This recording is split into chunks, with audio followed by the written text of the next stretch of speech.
Quoi de plus symbolique que la 5e symphonie de Beethoven pour retrouver le public, la victoire de l'homme sur le destin. Dès que les instruments sortent leurs premières notes, on oublie tout le reste ou presque.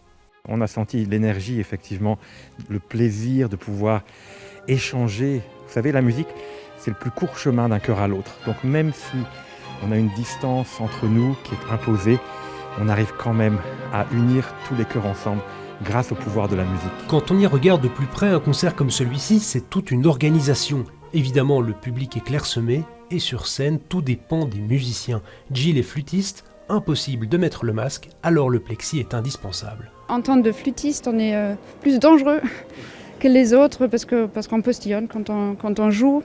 On utilise, il y a beaucoup plus de danger de propager le virus au cas où. Et du coup, oui, on protège les collègues avec des vitres autour de nous. Quand la musique commence, on oublie vraiment. À l'étage, pour les choristes, c'est une autre paire de manches. Ici, tout est une question de respiration et le masque ne facilite pas les choses. Alors, quand il y a un problème, il y a une solution. On a trouvé un subterfuge. Par exemple, croiser ici, ça permet quand même d'avoir un petit peu plus d'air.